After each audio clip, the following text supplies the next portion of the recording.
Kangua, I think close to 2 years of a beautiful journey.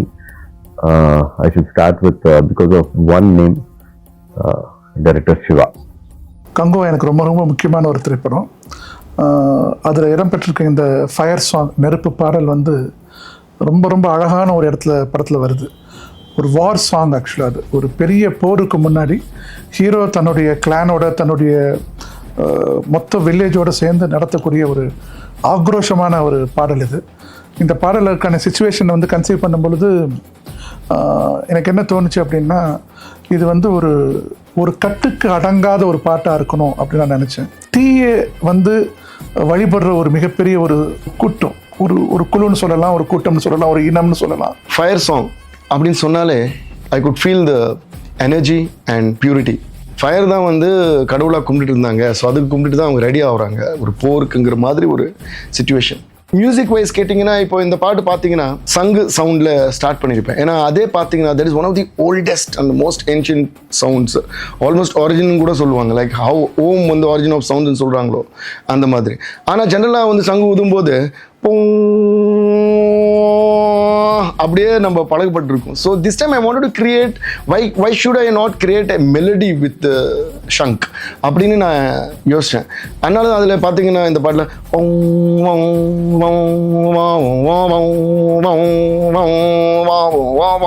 அப்படின்னு ஜென்ரலாக ஷங்கில் வந்து melody create பண்ண மாட்டாங்க. ஒரே ஒரு நோட்டு தான் ஊதுவாங்க, லைக் வார்க்கோ ஏதோ இல்லை ஒரு டிவோஷனுக்கோ அப்படின்னு. So that is one different thing I thought I tried. And அதே மாதிரி சிங்கர்ஸ் பாடும்போது கூட the way we chose the voices எல்லாமே கொஞ்சம் ரக்கடா, பட் அந்த எமோஷன் லிரிக்ஸில் என்ன இருக்கோ அது மிஸ் ஆகக்கூடாது. பட் கோரஸ்லேருந்து மெயின் சிங்கர்ஸ் எல்லாருமே அந்த பாடும்போது ஒரு சின்ன கிரஞ்சினஸ் அண்ட் அந்த ஒரு அவங்க வந்து ஒரு ஃபோர்ஸாவோ இல்லை ஒரு வீரம் காட்டுற மாதிரி பாடினா எப்படி இருக்கணும் அப்படிங்கிறதெல்லாம் கொஞ்சம் so every singer had to sing like that. அது கொஞ்சம் ஜாஸ்தி பாடிட்டாலும் ரொம்ப ஒரு மாதிரி கிரப் சவுண்ட் ஆகிடும், ரஃப்பாகவும் ஆகிடும். அதனால we had to balance a lot of things. So அது பண்ணி பார்ப்போம், திருப்பி மிக்ஸ் பண்ணி பார்ப்போம், சரி திருப்பி பாட வைக்கணுமா, திருப்பி பாட வைப்போம். அந்த மாதிரி we did a lot of things to achieve that tone that we wanted. And அதுக்கப்புறம் அதில் வந்து ஒரு ரிதம் இன்ஸ்ட்ருமெண்ட்டும் சரி. So I wanted to have that. ஏன்னா அந்த பழைய காலத்து தோல் ட்ரம்ஸில் இதில் அடித்தா ஒரு டிடியூன் சவுண்ட் வரும். அது மாதிரி அதனால நிறைய ட்ரம்ஸ் யூஸ் பண்ணி அதை லேயர் பண்ணி அதை டிடியூன் பண்ணி அந்த மாதிரி நிறைய விஷயம் பண்ணியிருக்கோம். எங்களோட டீம், எங்களோட மியூசிஷியன்ஸ் பயங்கரமாக ஒர்க் பண்ணியிருக்காங்க அதுக்கு. விவேகா சாரை பொறுத்த வரைக்கும் அவர் ஒரு மிகச்சிறந்த கவிஞர், மிக ஆழமான தமிழறிவு கொண்டவர். ஆதி நெருப்பே அப்படின்னு தொடங்கக்கூடிய அந்த பல்லவி இருக்கு இல்லைங்களா, நெருப்பே ஆதியானது, அது ஆதி நெருப்புன்னு சொல்கிறது. அதுக்கப்புறம் நெருப்போடைய ஒவ்வொரு குணமாக வந்து அவர் எக்ஸ்பிளைன் பண்ணி சொன்னது. அதே சமயத்தில் இந்த நெருப்பை வழிபடக்கூடிய இந்த பெருமாச்சி இனத்தை சேர்ந்த பெருமனத்தாருடைய அந்த குணங்களும் அழகாக இந்த பாடலில் வந்து விவேகா சார் கொண்டு வந்திருந்தார். நான் என்ன ஃபீல் பண்ணேன்னா, விவேகா சார் வந்து இந்த பாட்டை வந்து பேனாக்குள்ளே மை ஊற்றி எழுதலை, நெருப்பு ஊற்றி எழுதியிருக்காருன்னு நினைக்கிறேன். ஏன்னா அந்த மாதிரி இருக்கும் ஒரு வார்த்தையும். அந்த அளவுக்கு அட்டாக்கிங்காக, அந்த அளவுக்கு பியூட்டிஃபுல்லாக எழுதியிருக்காரு.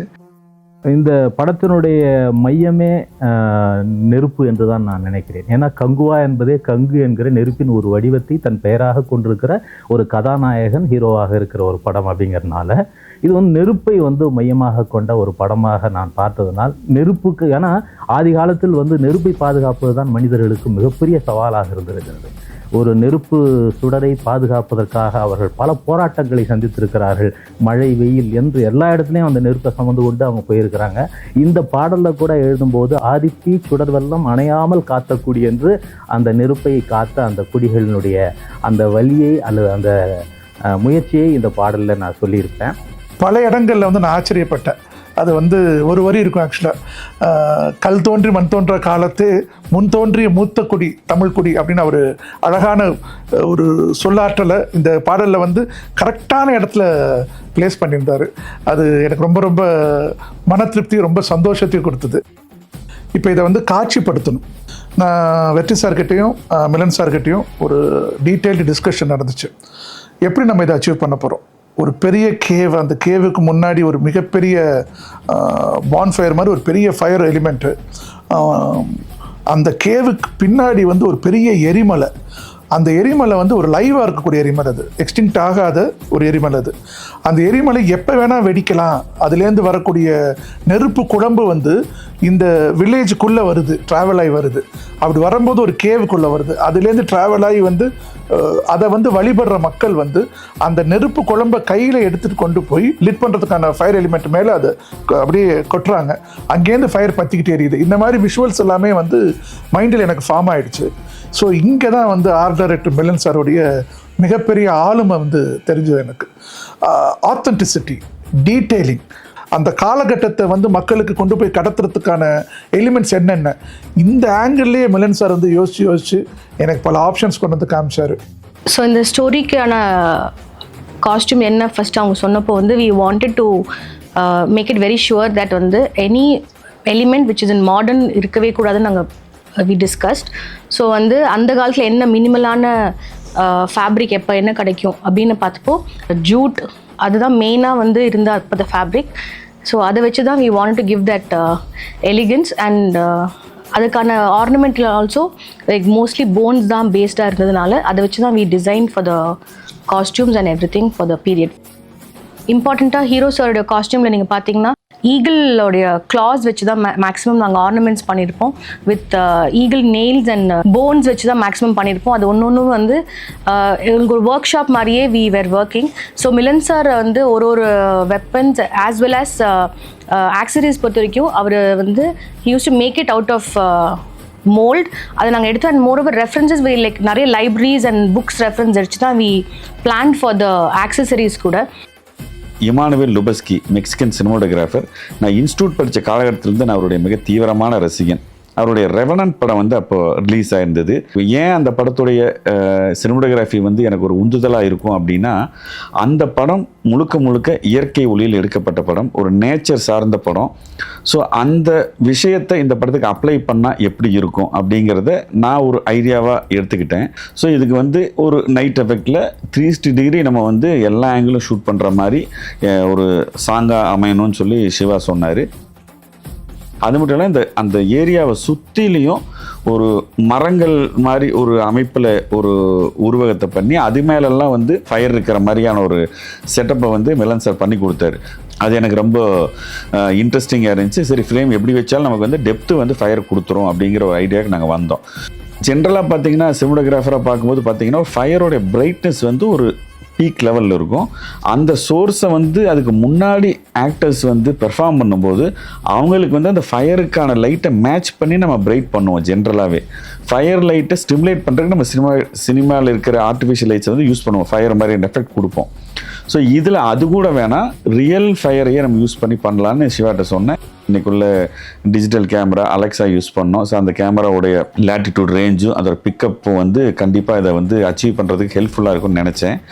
அதுக்கப்புறமா நாங்கள் ஸ்டார்ட் பண்ணும்போது என்ன மாதிரி ஐடியா வந்தோன்னா, சரி ஜென்ரலாக நம்ம லைட்ஸை வந்து நம்ம கேமரா இருக்கும்போது நம்ம பொசிஷன் பண்ணுவோம். அதுக்கு பதிலாக என்ன பண்ணேன்னா, ஃபுல்லாக ஃபயர் ஸ்டிக்கை வந்து ஃபுல்லாக கையில் என்னோடய அசிஸ்டன்ஸ்கிட்டையும் லைட் ஆஃபீஸர்ஸ்கிட்டையும் கொடுத்துட்டு அது வேறு பொசிஷனில் வந்து அங்கங்கே எனக்கு எந்தெந்த இடத்துலலாம் லைட் சோர்ஸ் வந்து ஆக்டர்ஸ் மேலே பட்டால் நல்லா இருக்குன்னு தோணுச்சோ அங்கங்கெல்லாம் ஃபயர் ஸ்டிக்கை வச்சு நாங்கள் வந்து என்னோடய அசிஸ்டன்ஸும் லைட் ஆஃபீஸர்ஸும் ஹேண்டில் பண்ணாங்க. அது பார்த்தா ஒரு மாதிரி எஃபெக்டாக பார்க்கும்போது நம்ம மானிட்டரில் பார்க்கும்போது ஒரு நல்ல ஃபீலை கொடுத்துச்சு. ஓகே, இது ஒரு மாதிரி நல்லா இருக்கே அப்படின்னு நான் நினச்சேன்.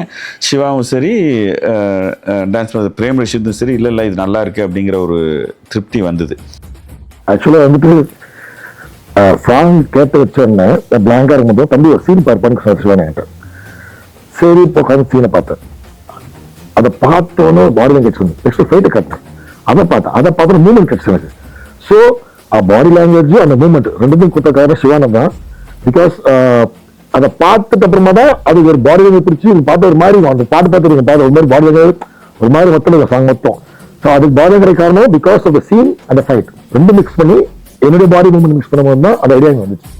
அவர் மூமெண்ட் கொரியோகிராஃபி பண்ணதில் வந்து ஒரு போல்ட் கேமரா மொக்கப்பட்டு ரொபாட்டிக் ஆர்மில் பண்ணக்கூடிய மூமெண்ட்ஸாக ஒரு கொரியோகிராஃபி பண்ணியிருந்தார். அந்த போல்ட் கேமரா மாதிரி யூஸ் பண்ணும்போது உள்ள சிக்கல் என்னென்னா, அது செட் பண்ணி ஒரு ஷாட் எடுக்கிறதுக்கான டைமிங் டியூரேஷன் வந்து உங்களுக்கு 2 மணி நேரம் 3 மணி நேரம் கூட ஆகலாம். ஸோ இவ்வளவு க்ரௌடை வச்சு ஒவ்வொரு ஷாட்டுக்கும் அவ்வளோ நம்ம டைம் எடுக்கிறதுங்கிறது ப்ராக்டிக்கலாக தேவையா அப்படிங்கிற கேள்வி வரும்போது நானும் பிரேம் ரிஷித் மாஸ்டர்கிட்ட சொன்னேன், இல்லை மாஸ்டர் இது நம்ம ஜிம்மியில் ட்ரை பண்ணி பார்ப்போம், நீங்கள் ஒரு டைமிங் வந்து நீங்கள் ஒரு பிளான் பண்ணுங்கள், அந்த டைமிங் படி நம்ம இந்த ஜிம்மி வச்சு ட்ரை பண்ணி பார்ப்போம் அப்படின்னு சொல்லிட்டு அவர் வந்து பக்காவாக செட் பண்ணார்.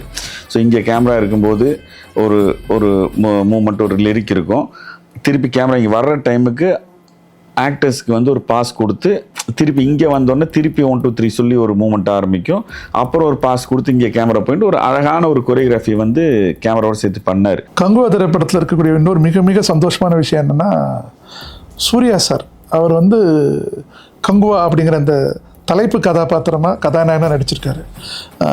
கங்குவா அப்படின்னு சொல்லும்போது அந்த பேர் சொல்கிறதே வந்து நெருப்பின் மைந்தன்னு சொல்லலாம், சன் ஆஃப் ஃபயர் அப்படிங்கிறது தான் அந்த ஐடியாவே. ஆக்சுவலாக அவர் டான்ஸ் ஆடி இருக்க விதமாக இருக்கட்டும், அந்த பாடல் அவர் பாடி நடிச்சிருக்க விதமாக இருக்கட்டும், ஒரு நெருப்பை பார்க்குற மாதிரி இருந்தது எனக்கு. ஆதி நெருப்பே அப்படின்னு ஆரம்பிக்கிற இந்த பாடல் விவேகா சார் ரொம்ப அழகான லிரிக்ஸ் வந்து இந்த பாடல் கொடுத்துருக்காரு. இன்ஃபேக்ட் ஒன்று ரெண்டு வரிகள் அது பாடும்போது அதை நடிக்கும் போது வந்து ஐ காட் லிட்டில் எமோஷனல். ஏன்னா 1000 வருஷத்துக்கு முன்னாடி போய் பார்க்கும்போது அந்த லைஃப் சர்வைவல் இருக்கு இல்லையா, எப்படி அவங்க வாழ்ந்தாங்க, எப்படி போர் செஞ்சாங்க, எப்படி எல்லாத்தையும் தாண்டி வந்தாங்க, அவங்களுக்குன்னு எப்படி ஒரு வாழ்க்கை முறையை வச்சுக்கிட்டாங்க, எல்லாருக்குமே ஒரு ஸ்ட்ரகிள் இருந்திருக்கும், எப்படி வந்து அந்த அந்த அந்த லைஃப்பை வந்து அவங்க அமைச்சிருப்பாங்க அப்படின்னு நினைக்கும் போது அந்த வரிகள் வந்து ரொம்ப அழகா இருந்துச்சு.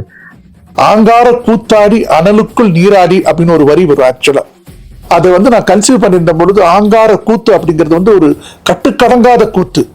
அனலுக்குள் நீராடி அப்படின்னா நெருப்புல நீராடி மேலெழுந்து வந்த இனம் அப்படின்னு சொல்லிட்டு தமிழினத்துடைய பெருமையை வந்து அவர் பாராட்டுற மாதிரி, புகழ்ற மாதிரி, ஆத்மார்த்தமா அவர் அதை உணர்ந்து பாடினார்னு தான் நான் நினைக்கிறேன். பிரேம் ரஷித் சார் கோரியோகிராஃப் பண்ணியிருக்காரு. ஆஸ்கார் வாங்கிட்டு வந்து சுட சுட அந்த கையோட வந்து எங்களுக்கு கோரியோகிராஃப் பண்ண வந்து ஒரு சாங் அது. நாட்டெல்லாம் பார்த்துட்டு அவர் பண்ண அத்தனை சாங்ஸும் பார்த்துட்டு அடாடா என்ன பண்ண பாரு நம்மளை வச்சுட்டு அப்படின்ட்டு சின்ன ஒரு டென்ஷனே இருந்துச்சு. கிட்டத்தட்ட 500க்கு மேல டான்சர்ஸ் இருப்பாங்க, அங்க இருக்கிற பெண்கள் குழந்தைகள்னு அத்தனை பேரையும் வச்சுட்டு வந்து ஒரு அழகான கோரியோகிராஃபி எங்களுக்கு பண்ணி கொடுத்தாரு. ரொம்ப நாளுக்கு அப்புறமா எனக்கு வந்து ஒரு டான்ஸ் நம்பர் சமீபமாக அந்த படங்கள் வந்து ஐ திங்க் நான் அவ்வளோ டான்ஸாக இருந்தது இல்லைன்னு எனக்கு நினைக்கிறேன். ஸோ அதுவே வந்து ஒரு சேலஞ்சாக இருந்துச்சு. அதில் வந்து ஒரு பிஜிஎம் ஒன்று கடைசியில் ஒரு பிஜிஎம் வரும், சிங்கிள் ஷாட் மாதிரி பண்ணும். அது வந்து பாய்ஸோட எனர்ஜியோட சேர்ந்து ஆடும்போது வந்து ஐ ரியலி என்ஜாய். பர்சனலாக வந்து I enjoy songs, I enjoy stunt sequences. அதுவும் மாஸ்டர் கூட அவங்களோட கோரியோகிராஃபியில் பண்ணது, அவங்களோட அசிஸ்டன்ஸ் கொடுத்த என்கரேஜ்மெண்ட்டு, இதெல்லாம் மறக்கவே மாட்டேன். I completely enjoyed each and every step. சேலஞ்சாகவும் இருந்துச்சு. எனக்கு ரொம்ப ரசிச்சு பண்ண ஒரு சாங்னா வந்து இந்த சாங் எனக்கு மனசுல எப்பவுமே இருந்துட்டே இருக்கும். ஸோ ஆதி நெருப்பே சாங் வந்து ஒரு ஒண்டர்ஃபுல்லான ஸ்டார்ட்டா இருந்துச்சு. கங்குவாவா நான் இருக்கிறதுக்கும், நான் இன்னும் உண்மையா இருக்கிறதுக்கும், கங்குவா கேரக்டர் நம்புறதுக்கும் அந்த சாங்கு, நான் அந்த சாங்ல வந்து அங்க இருக்கிற மக்களை பத்தி பேசுறது, எங்களோட வாழ்க்கையை பத்தி பேசுறது, எல்லாமே வந்து எனக்கு ஒரு கேரக்டரா, அதுக்கப்புறமா இருக்கிற என்னோட ஷூட்டுக்கு வந்து அந்த கேரக்டரா எமோஷனலா இருக்கிறதுக்கும் வந்து அந்த சாங், அந்த லிரிக்ஸ், எல்லாரும் கூட சேர்ந்து பழகினது, ஆடினது எல்லாமே வந்து as an actor I think it helped me to shoot the next few months.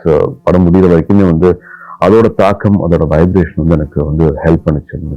இந்த படத்தோட எடிட்டர் நிஷாத் சார், இந்த ஃபயர் சாங்கை பொறுத்த வரைக்கும் எடிட் எப்படி நாங்கள் டிசைன் பண்ணியிருந்தோம் அப்படின்னா, ஃபாஸ்ட் பேஸான கேமரா மூமெண்ட் இருக்குது, ஃபாஸ்ட் பேஸான கோரியோகிராஃப்ட் ஆர்டிஸ்டோட டான்ஸ் மூமெண்ட்ஸும் இருக்குது. எடிட் பாயிண்ட்டும் அதுக்கேற்ற மாதிரி ரிதமிக்காக இருக்கணும் அப்படிங்கிற மாதிரி நாங்கள் டிசைன் பண்ணியிருந்தோம். எந்த இடத்துல லென்த்தி ஷார்ட் வைக்கணும், எந்த இடத்துல ஷார்ட் டியூரேஷன் ஷார்ட்ஸ் வைக்கணும், எந்த இடத்துல கிங் ஷார்ட்ஸ் வைக்கணும், எந்த அளவுக்கு வந்து அது அது அந்த அந்த கிளாரிட்டி, அந்த ப்ரெசிஷன் வந்து அக்யூரசி ரொம்ப அழகாக பண்ணியிருந்தார். அவருடைய கட்ஸ் வந்து இந்த பாட்டுடைய தன்மைக்கு ரொம்ப ரொம்ப ஹெல்ப் பண்ணிச்சு. இந்த பர்டிகுலர் பாட்டு நீ ஃபயர் சாங்கை பொறுத்த வரைக்கும் எத்தனையோ ஜூனியர் ஆர்டிஸ்ட் இருக்காங்க, எத்தனையோ ஆர்டிஸ்ட் இருக்காங்க, எத்தனையோ டான்சர்ஸ் இருக்காங்க, plus huge set, fire involved, பெரிய பெரிய டெக்னீஷியன்ஸ் இன்வால்வ் ஆகியிருக்காங்க, நைட்டில் ஷூட் போயிட்டுருக்கு, சேஃப்டி மெஷர்ஸ் ஏகப்பட்டது இருந்தது.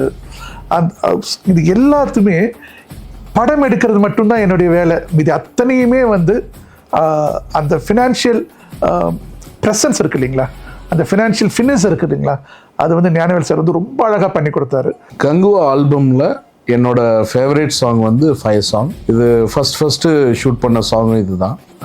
சிவா சார் வந்து ஃபஸ்ட்டு இந்த ஐடியா சொல்லிவிட்டு அந்த ஆடியோ போட்டு காமிச்சப்ப ஒரு பயங்கர எக்ஸைட்மெண்ட் வந்துச்சு.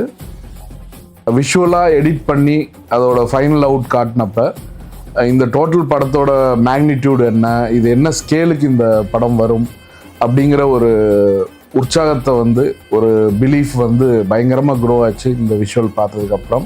ஃபயர் சாங் கண்டிப்பாக பார்க்குற அத்தனை பேரையும் மிகப்பெரிய ஒரு சந்தோஷத்தில் ஆழ்த்தும், ஒரு இன்ஸ்பைரிங்காக இருக்கும். Everybody is going to own this song அப்படின்னு தான் எனக்கு தோணுது.